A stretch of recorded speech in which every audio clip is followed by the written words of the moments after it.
Welcome back to Management Development Unlocked. I am so glad you're here.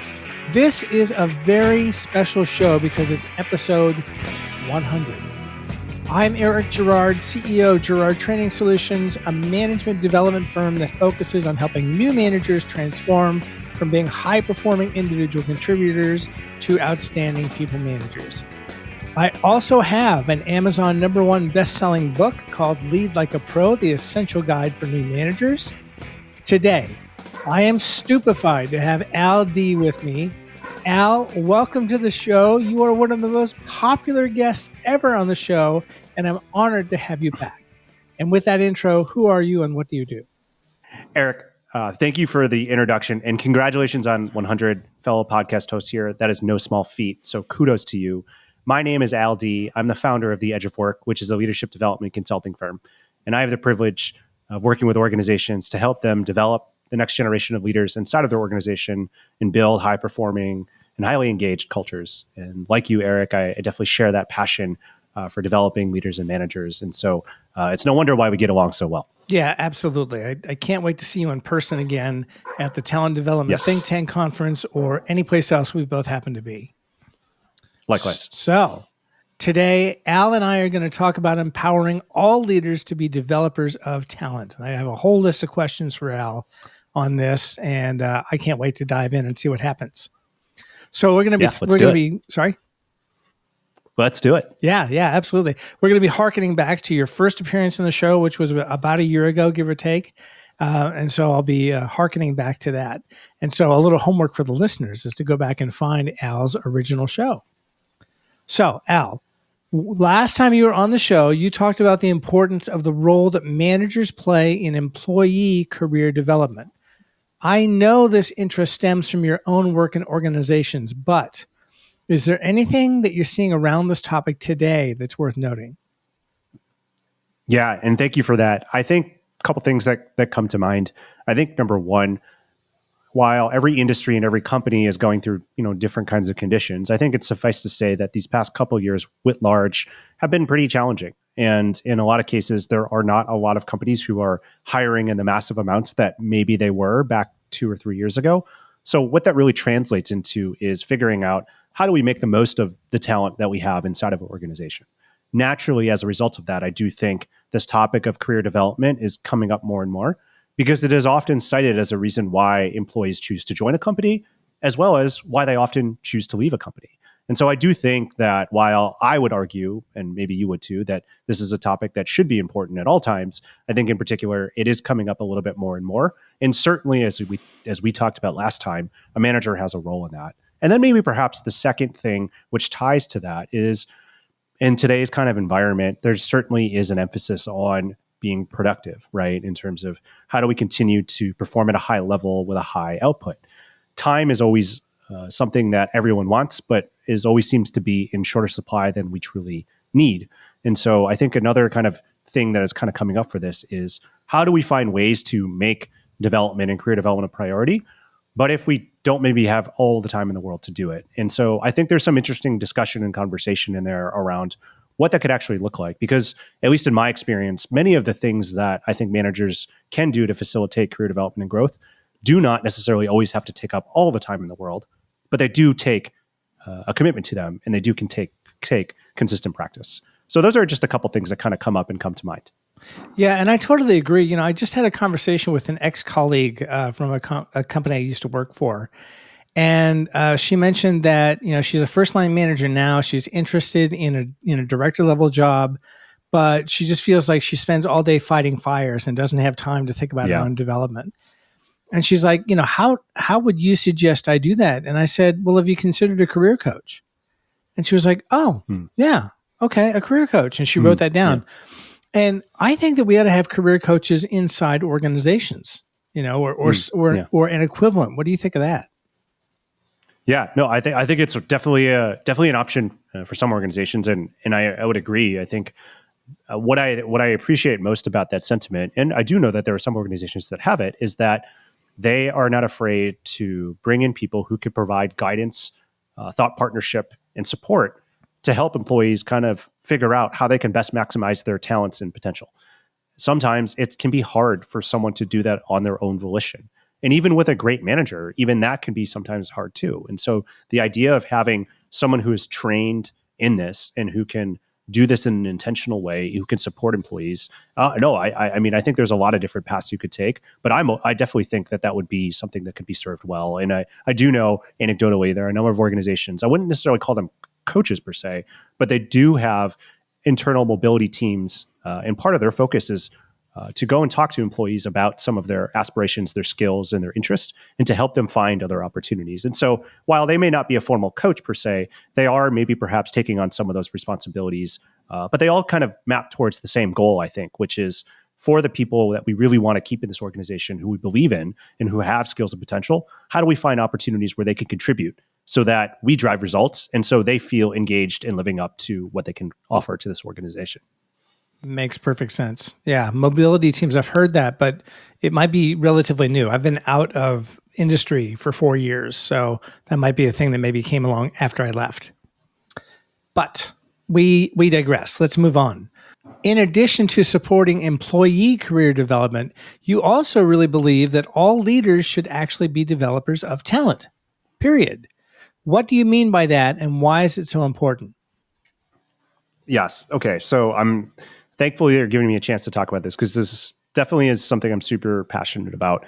And I'm going to share my thoughts, and I would love to get yours because you spend a lot of time with managers yourself. So companies, rightfully so, in a lot of cases, spend a lot of time and effort trying to hire smart, talented, and capable people who, in theory, when you hire them, if you're doing your job right, you're hiring them not just for what they can do today, but what they could potentially do in the future if the company grows or the company evolves. And so we spend a lot of time and effort on this. But once people come in the door, we kind of forget, well, what are we actually doing to enable that, to empower those people to actually live up to their potential, to actually grow and reach into those skills and talents they need so that they contribute? I don't know, Eric, if you have plants in your home, but my wife does. And so she brings plants home. And once you bring the plants home, that's half the battle, right? You got to water it. You got to make sure it gets sunlight. You got to make sure that you're attending to it.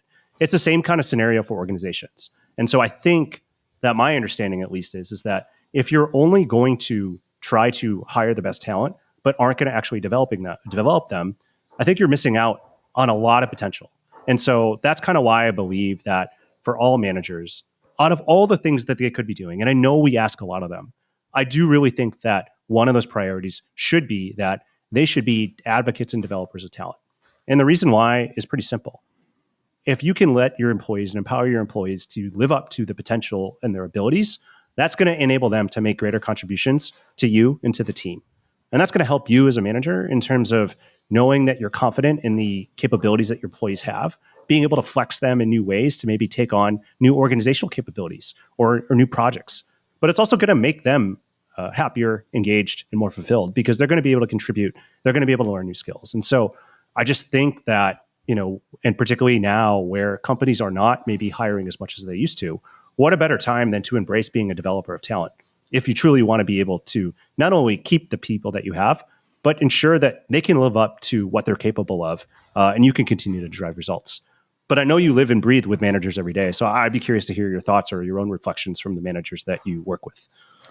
It makes perfect sense what you've said. And I'm thinking about, first off, the managers who are just sort of focused on the daily grind and get focused on the heads down thing. But when they get reminded, either through one of my classes or through another venue, that, hey, to borrow from Dan Pink, you really need to be providing autonomy, mastery, and purpose to your people so that they can grow and flourish and grow professionally, which is what we want, because that means ROI back to the company.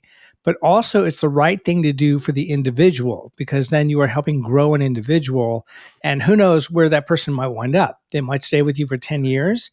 They may wind up in another company and do something great there. So to me, it falls in the category of the right thing to do for both the company and the employee, or the manager in this case. Yeah. And I would add to that, I for any manager out there who is pressed for time and who is firefighting, I can relate and I can empathize, right? It's a tough position to be in, right? And I think sometimes it might be easier to kind of say to yourself, you know what, I should be focused on this tactical thing, or I should be focused on putting on the fire, because sometimes those developmental things or the autonomy, mastery, purpose, that can sort of feel a little fluffy at times, right? Sometimes it's a little bit less tactical or a little bit harder to see. But at least in my experience, it can be one of those things where it's like any kind of investment. You make an investment upfront, but the investment pays off in a dividend over time. And so it's a little bit of a mindset shift, right, in terms of how you think about that time that you're allocating. But I would argue that the other side of it has a lot of benefits and a lot of ROI. But I can certainly, again, understand and empathize with anyone who's a manager who's trying to firefight, because it's a tough spot to be in. And in a lot of cases, it can be easier to fall back on the things that are concrete and what we know.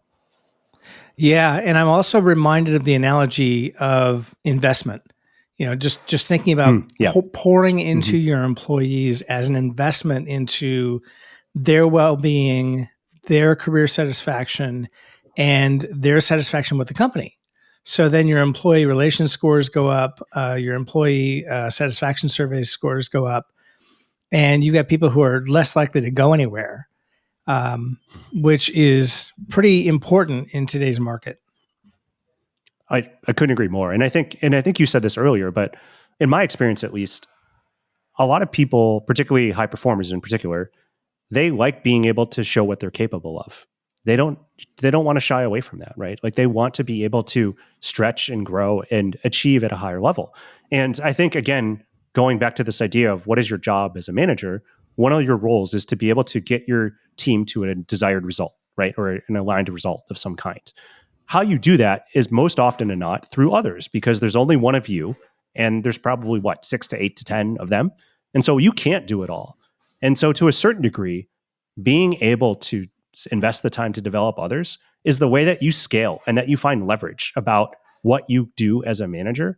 And I think that being able to develop talent is a highly levered activity that has, as you mentioned, it is an investment, but it's an investment that pays off over time. Because again, when you let and allow people to kind of live to their potential, when you kind of allow them to be more than just what's on their resume or their LinkedIn profile, I think a lot of people enjoy that, and they like being able to showcase the different things that they're capable of doing, even if it doesn't necessarily seem like something that's in their core role. Mm-hmm. Yep. You're singing to the choir, preaching to the choir. Yeah, I know. Yeah. There are a lot of leaders who listen to this podcast, thousands. What does that mean for them? Many of them want to be a great leader. They want to be a great manager, but they have, as you just mentioned, a ton of priorities and jobs. Why should they do this? Why should they invest in developing talent in addition to the laundry list that they carry around with them every day? Look, the laundry list is real. And when you're under the gun and you've got priorities and deadlines and someone's breathing down your neck, like, that's a real lived experience. And I don't want to trivialize it. And like, what I would offer up is that investing in talent and developing talent and doing your job, they're not mutually exclusive things. If anything, they're related. And I would argue that investing in talent is part of the doing your job kind of piece. McKinsey did a study on middle managers for their book, Power to the Middle, written by Emily Field and Bill Schnaniger. And one of the things they found in their research is they did a time study analysis where they basically asked a bunch of managers to kind of categorize during the week how they spent their time. What they found was that on average, most managers were spending about 40% of their time on administrative work, right? You may not be the average manager. It may not be 40% for you, but let's just say that conservatively, like, that it's not without reason. There's probably a certain amount of time that you have in your day right now or in your week right now where, if you were really honest with yourself, you might be able to reallocate it towards it. So right there, I'm already freeing you up some time and giving you that to use to invest in talent. But I think there's a couple other reasons why tactically you would want to do this. So first off, time is always a reflection of your priorities. So fundamentally, if you do believe actually that part of your job is to develop your people and you want your people to achieve more, how are you making sure that that priority aligns with the actual actions that you take with your time? The second piece is the point you made earlier of time is also an investment. And like you said, investments do pay off over time. This one can be a little bit harder to get around to, but I do think if you take a medium to long-term view over some of these investments, they will pay off over time. Taking a few minutes here or there to bring an employee to a meeting, to have them observe, and then debriefing with them afterwards to find out, what did they learn? What did they see? What did they observe? And giving them some coaching in the moment. That may mean 30 minutes of your day, But that may lead to better outcomes down the road because eventually they may be able to kind of take on that meeting for you so you don't have to go to it anymore. And there's time back for you. And then I think the last thing of what it does is that when you do this right, and this is kind of where the magic really happens, and it's hard to do, but when you do it, I think it feels great.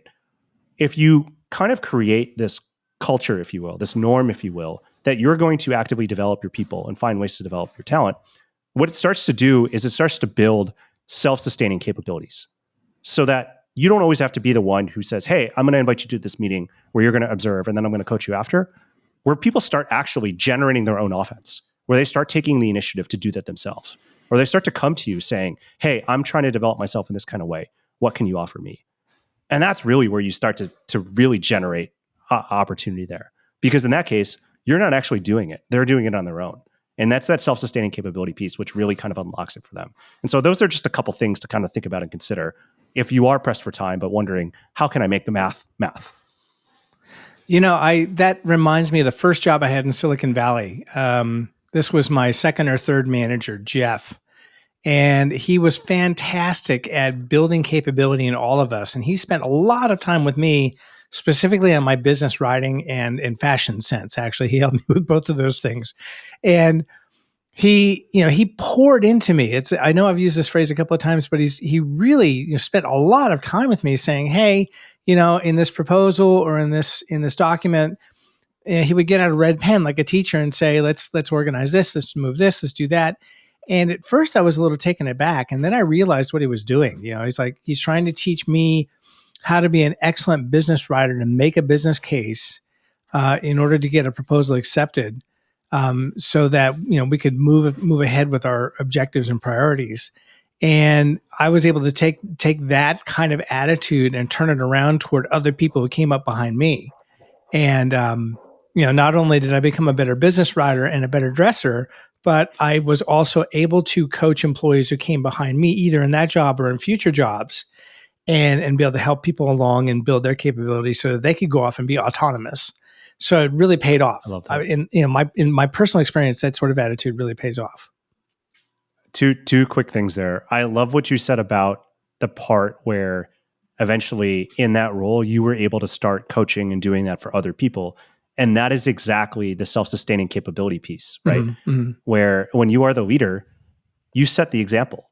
And him doing that for you, what did that enable you to do? To go and do that for other people. Mm-hmm. So that's where where it starts to pay off down the road. And then the second thing I would just add is I had a very similar experience that you just had, where one of my very first managers, he very much ascribed to, I think many teachers use this model in school, but is very simply the I do, we do, and then you do kind of model. Mm-hmm. So it very much was like, okay, I'm going to take you to the meeting and I'm going to lead the meeting with the client. Then we're going to debrief afterwards. Then the next meeting, I'm going to give you a piece of this that you're going to do, but I'm going to mostly do it. But by the third week, you're on your own and Mm-hmm. you got to lead it by yourself. Mm-hmm. And he just kind of used that every single time a new person joined the team. And it was such a great way to coach, mentor, apprentice them.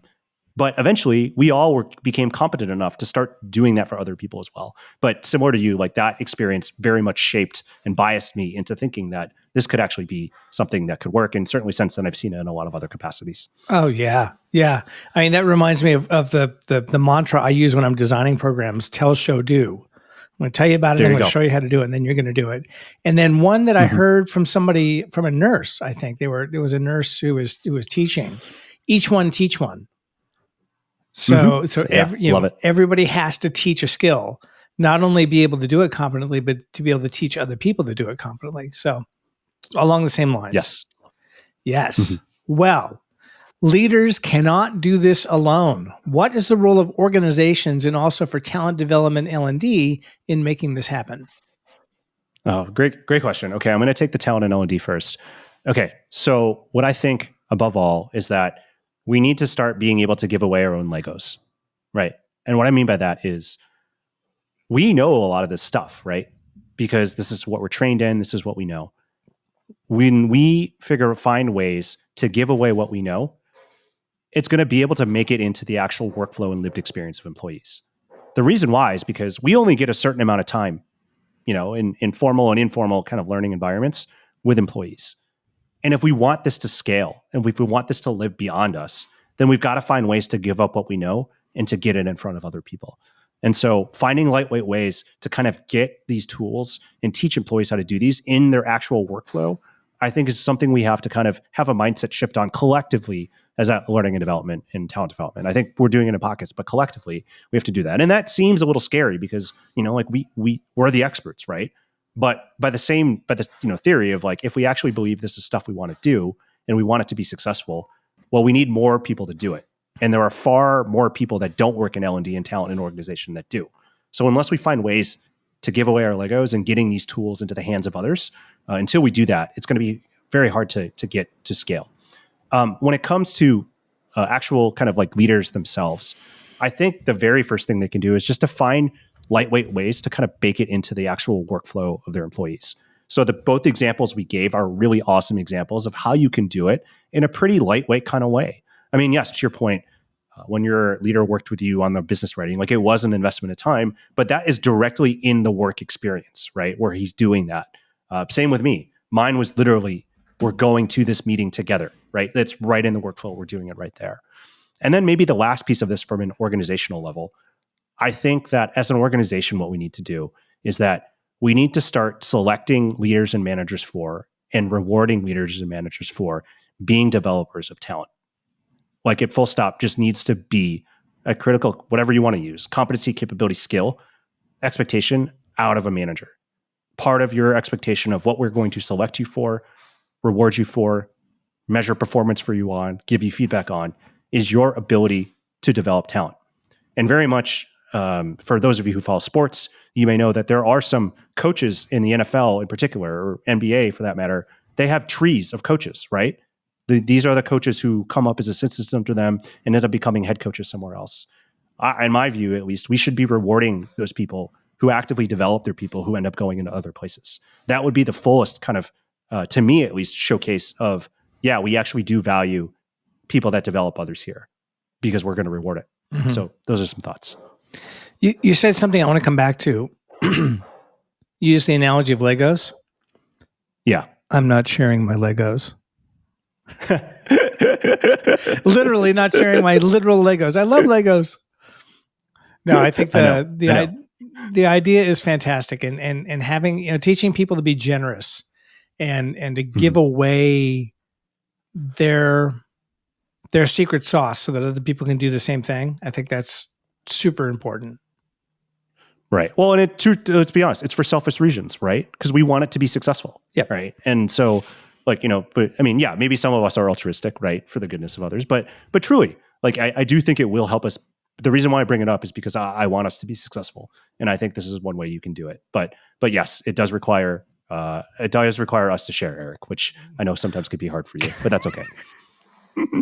Talk to my wife about that. I don't like sharing. That's mine. That's my side. That's your side. That's your stuff. That's my stuff. Yeah, it's something I need to work on. Okay, last question for you, sir. If there's someone listening who says, Al, sign me up. I believe you, but how do I do this? Do you have any place you would want them to start?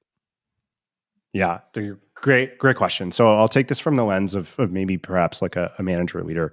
So generally speaking, if you work at a company that you like and you feel, and assuming that the house isn't burning down, more likely than not, there's someone in your organization doing this right in some kind of way.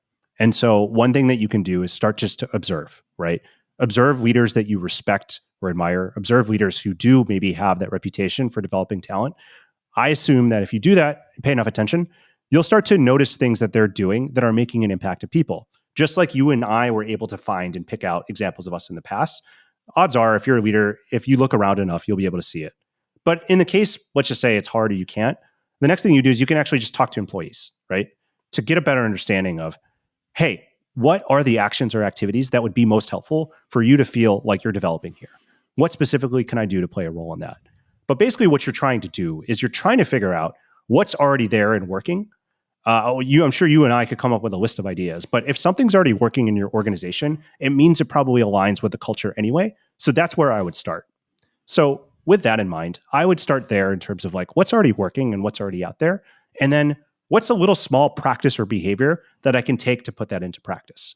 So in your case, it was hey, for this type of deliverable, which it sounds like was like business writing, I'm going to spend 20 to 30 minutes with you just to really make sure you know how to do this so that you can then take this on your own.